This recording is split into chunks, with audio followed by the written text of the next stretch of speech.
Well, welcome. As we've all seen this morning, mission assurance really matters, and safety is the highest priority of the United States Air Force, so we will try again tomorrow.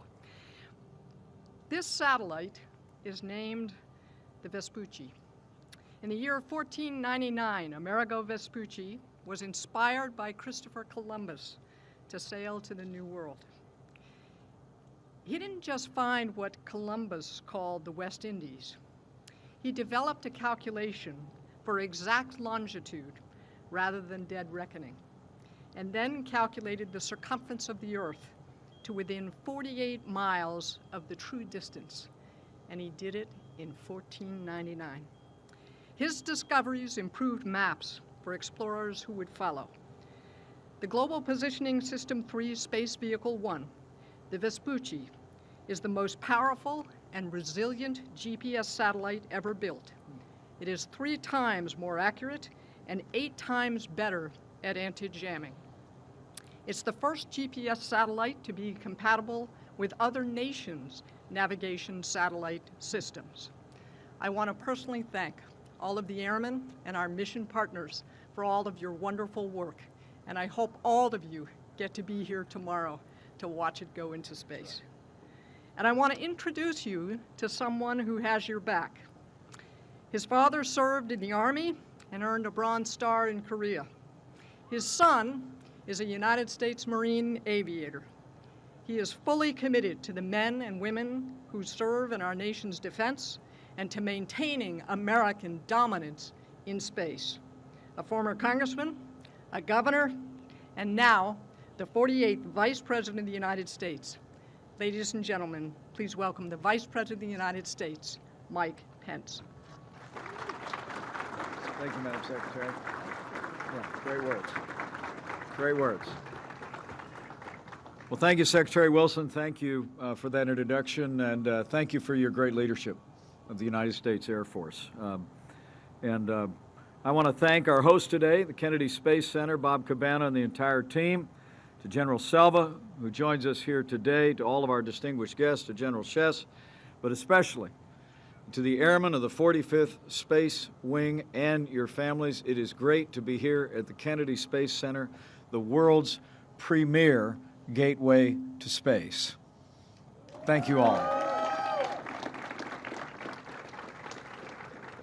And I want to bring greetings this morning, first and foremost, to a great champion of American leadership in space and a great champion of America's military personnel and your families. I want to bring greetings from the 45th President of the United States of America, President Donald Trump.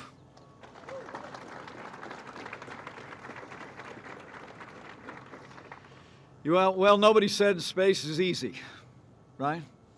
General Chess walked up to me a few minutes ago, and I think he was worried I was going to be disappointed. And I told him this isn't my first rodeo. I attended my first launch here at the Kennedy Space Center about 15 years ago. And the most important thing is that we get that rocket up safely and securely and achieves its mission. You know, the truth of the matter is that the progress that we've made and the leadership America's provided in space is a result of careful, methodical, cutting-edge work of people that are gathered here and the decisions that were even made here today. And so let me just take a moment to congratulate in advance not only our hosts here at the Kennedy Space Center, but NASA, the Air Force, our great industry partners, SpaceX, Lockheed Martin. I know this bird is going to fly, and when it flies, it's going to make a difference for the security and prosperity of the American people. Job well done.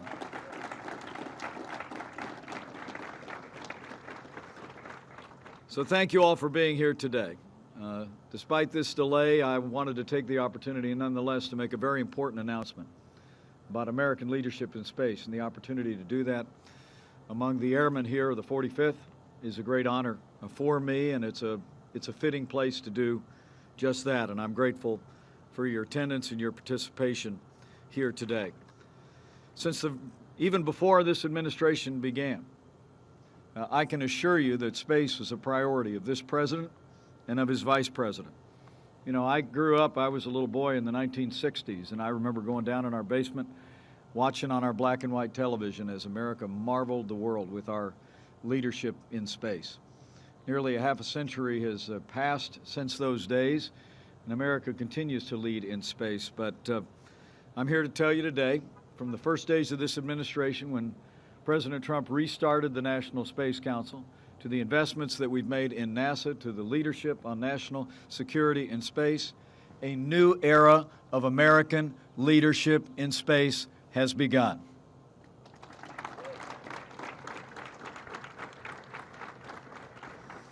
And so much of it will take place here on the Space Coast, where all three sectors of America's space enterprise take flight: civil, commercial, and national security.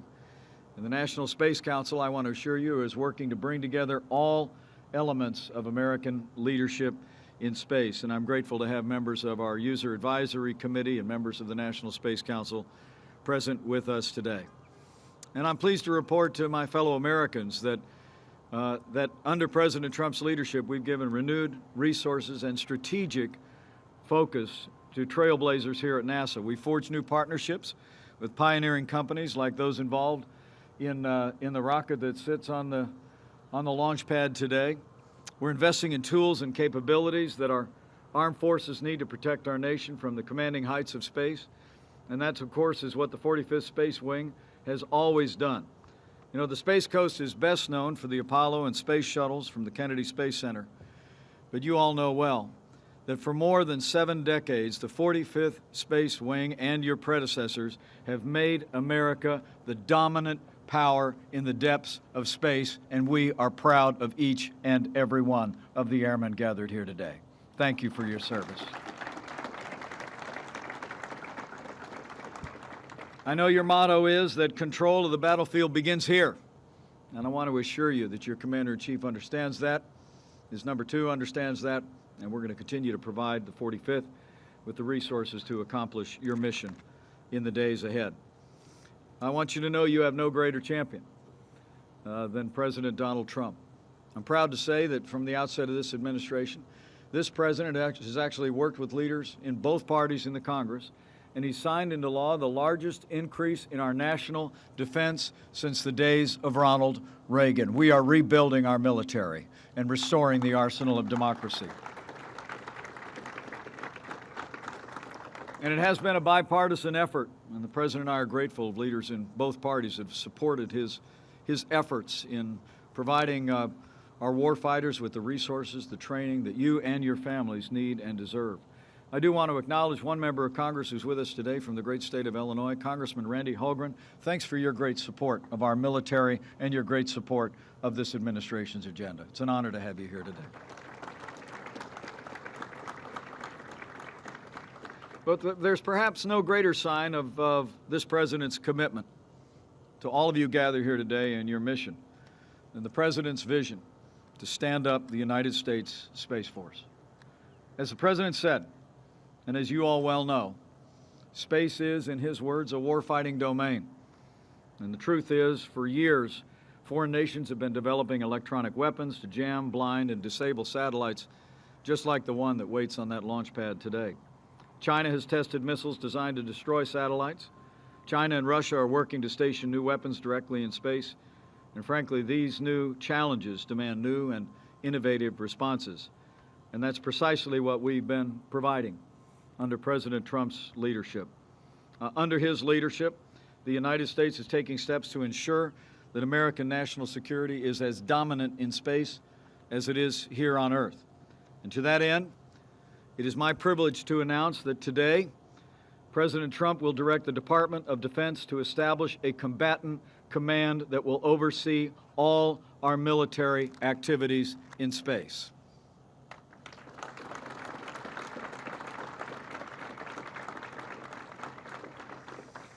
This Space Command will be the 11th combatant command in the U.S. military, joining the Indo-Pacific Command, the European Command, but also it will serve alongside other what are known as functional commands like Strategic Command and Special Operations Command, and it will be led by a 4-star flag officer.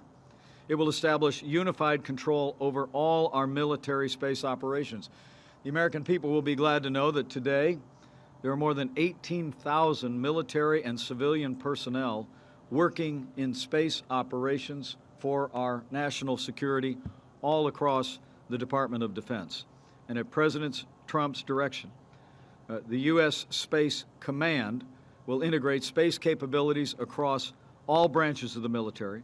It will develop the space doctrine, tactics, techniques, and procedures that will enable our warfighters to defend our nation in this new era. And I say with great pride, it's an honor for me to announce the establishment of the U.S. Space Command here at the Kennedy Space Center among all of these great airmen. A new era of American national security in space begins today.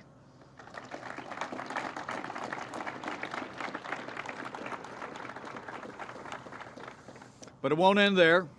In the days ahead, President Trump will also sign a new space policy directive that will lay out our plans and our timeline to create the new sixth branch of the armed forces, the U.S. Space Force.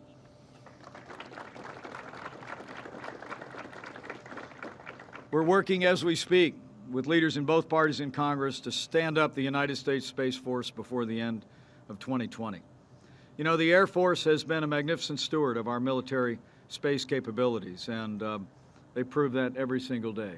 Each and every one of you do. And I want to promise you that we're going to build on that foundation. We're going to build on that foundation together with space professionals from every branch. And while we're taking these actions to ensure our nation's security and our future, we'll be following the very best traditions of the past. We'll be building on a foundation of American innovation, of the courage of our armed forces. And we'll also be building on the timeless foundation of faith of the American people. Faith in the capacity of our people to accomplish anything in the defense of and the advance of freedom. And we'll also do it with that other kind of faith as well. You know, it's remarkable to think 50 years ago this month, 2 Air Force pilots and a naval aviator blasted off from this very Cape with a rendezvous with history. On that fateful mission, Bill Anders, Jim Lovell, Frank Borman went further than any human being had ever gone before. They rounded our lunar surface, and on Christmas Eve, 1968, you might remember the story. Those of you with hair the same color as mine. It was an amazing moment. The men of Apollo 8 gazed across the gray surface of the moon, and they watched that glorious blue and green orb rise on the horizon of the moon. First time anyone in the human family had ever seen an Earth rise before. And they were inspired. And as they saw that Earth rise, the astronauts of Apollo 8 spoke back to the world timeless words that are cherished in the faith tradition of tens of millions of Americans and people around the world. And I looked at that transcript when I was visiting NASA just a few short days ago. And as this special season of the year approaches for the American people, it's a joy for me to recall those words. They said from Apollo 11, quote, "Now approaching the lunar sunrise. For all the people back on Earth, the crew of Apollo 8 has a message that we would like to send to you. That in the beginning, God created the heaven and the earth. And the earth was without form and void, and darkness was upon the face of the earth. The Spirit of God moved on the face of the waters. God said, 'Let there be light,' and there was light." As each one of you in this space enterprise in America, military and civilian, do your work. As you continue to renew American leadership in space, I urge you to do so on behalf of your Commander-in-Chief, with your very best efforts, with renewed energy, with ingenuity, with professionalism, and with innovation.